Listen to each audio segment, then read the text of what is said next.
This is a real coup by Frank Warren here. He has signed Moses Itauma, who is an absolute prodigy. If you don't know who Moses Itauma is, go look him up. I've already done a couple videos about him here on my channel. Now, Warren announced it in this interview.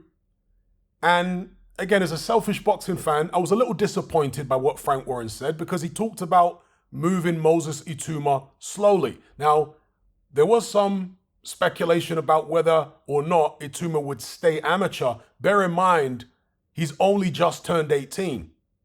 And there was some thought that he may stay on for the next Olympic cycle, but he's decided to turn professional.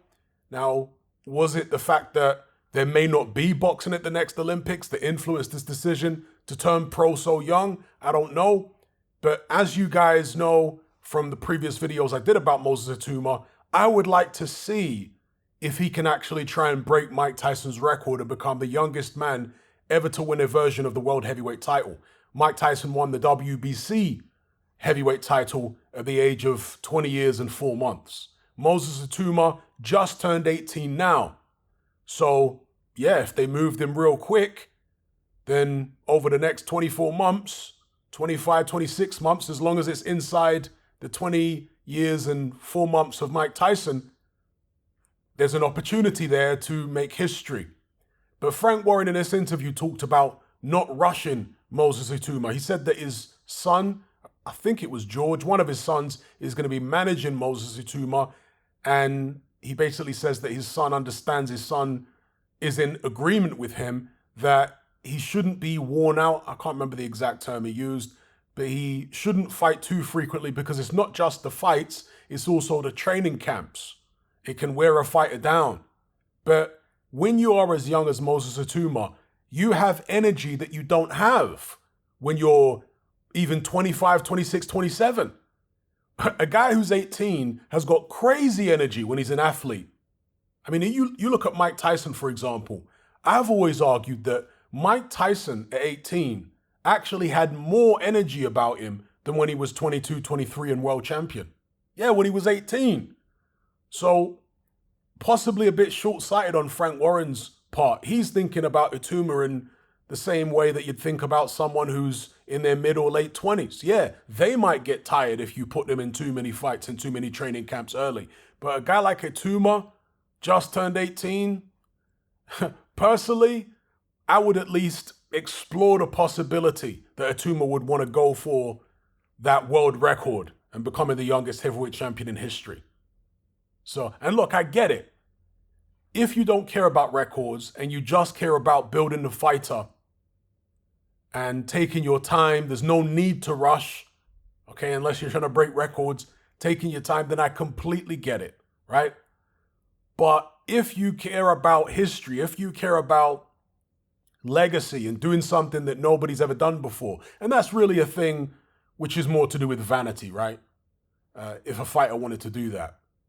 But Mike Tyson, Cus D'Amato, they wanted to do it, and Cus D'Amato wanted to do it if Floyd Patterson as well and did do it.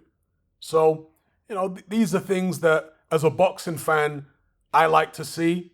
I like to see records broken. I'd like to see someone break George Foreman's record, you know? I always want to see the next generation push and try and better what previous generations did. Isn't that what records are for? Are they not set so they can later be broken? Here is an opportunity with Moses Itauma to do exactly that. But again, based upon what Frank Warren said, it doesn't seem as though they're going to want to do that. And as far as the heavyweight division being too fractured in terms of various different promoters controlling portions of the division, well, Frank Warren is in a great position right now, isn't he? He's got Joe Joyce, he's got Daniel Dubois, he's got Tyson Fury, he's got others coming through like David Adelaide.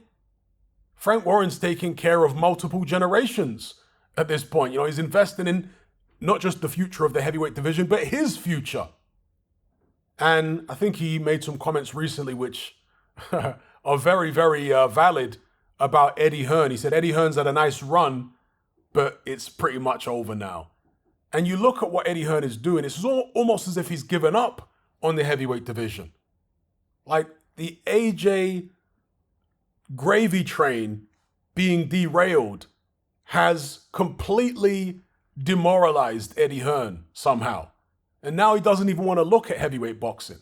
Do you know what I mean? Because how short-sighted could you be to not be signing the Moses Itumas of the world? To not be looking at the next generation. What next generation heavyweights is Eddie Hearn signing? What's this guy doing? It's extraordinary. So Frank Warren now almost owns the entirety of the heavyweight division. And when I say that, you have to factor in that he is partners with Bob Arum. So they're not exactly the same entity, but they're shoulder to shoulder, right? Their fighters, I'm sure, will face each other at some point. But yeah, that's my take on this breaking news. Frank Warren signing Moses Itauma. Fantastic signing. A great move by Frank Warren, leaving Eddie Hearn in the dust as far as heavyweight boxing goes.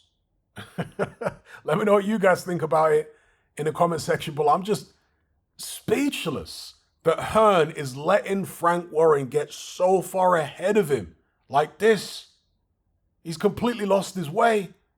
It's amazing to me that there are still people delusional enough to think that Eddie Hearn isn't now on the decline. It's so obvious that he is. Oh yeah, but he's an international promoter, he's global. Yeah, there's something called spreading yourself too thin. He is the face for DAZN boxing, other than Oscar De La Hoya, right? Who actually has De La Hoya renewed his deal with DAZN or not? I forget now.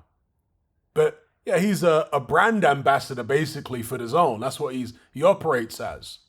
He turns up and he shows his face at international events. But do you think he's really the one running the logistics of each event all around the world in Italy? And I was like, come on. Okay, if you're talking about Eddie Hearn's business, the people that he has on his roster, how on earth has this guy let the heavyweight division slip to the extent that he has, out of his grip, out of his grasp? Because that's what's happened. And it was the heavyweight division that really made Eddie Hearn. It was Anthony Joshua. Yeah, there was Carl Froch before. That was the precursor, right? He took it to the next level with AJ. But I don't know. You guys tell me what you think. Frank Warren is winning right now. He's trying to ensure that he continues winning for some years to come in signing Moses Itauma. I'm very excited about Itauma turning pro at this age, because this is a guy who, Umar said this to Frank Warren in the interview. Frank Warren didn't appear to know about this. I didn't know about it previously. Apparently Joe Joyce, and I know that Itauma, because I heard this from Shane McGuigan, Itauma was sparring Lawrence Okolie when Itauma was 15. Bear in mind, Itauma's 18 now.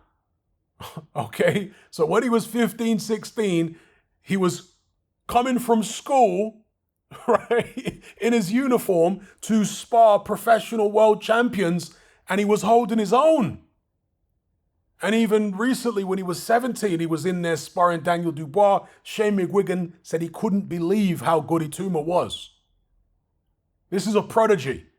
It's not a normal fighter. This is a prodigy. Okay? And if he's got the right training, the right team, with Frank Warren having so many heavyweights, with the heavyweight belt surely getting fragmented over the coming years, there's going to be the opportunity, maybe in less than 2 years' time, for Itauma to fight for one version of the heavyweight title, right? Maybe he could challenge Mike Tyson's record. Let me know what you think. If you're tired of the biased narratives and mass censorship on mainstream platforms, and you want to be part of a community of critical thinkers who love free speech just as much as you do, then come and join me on Patreon and access my weekly no-holds-barred, censorship-free podcast where we lift the lid on a wide variety of controversial topics. It's not mainstream friendly, it's not politically correct, but that's the whole point. We dare to stand as a beacon of reason against an army of insanity. Just head on over to my Patreon page and select the tier called Hatman Hot Topics. You'll gain access to a minimum of 2 hours of exclusive content every single week, including podcasts, videos, interviews, live stream Q&As, as well as my popular Confessions of a Nightclub Bouncer series. Not to mention a vast back catalog of hundreds of hours of previous episodes. You can listen via the Patreon app with the option to download in high quality MP3. We've also got an Element group where you can come and chat and hang out with myself and other members. Unlike Discord, it has full end-to-end encryption, is decentralized, and is 100% censorship free. You can also send voice notes as well as much larger audio and video files than you can on Discord. So come and sign up on Patreon. There's no contract, there's no commitment, you can cancel at any time, and it's cheaper than a cup of coffee. So I'll see you over there. I'm out.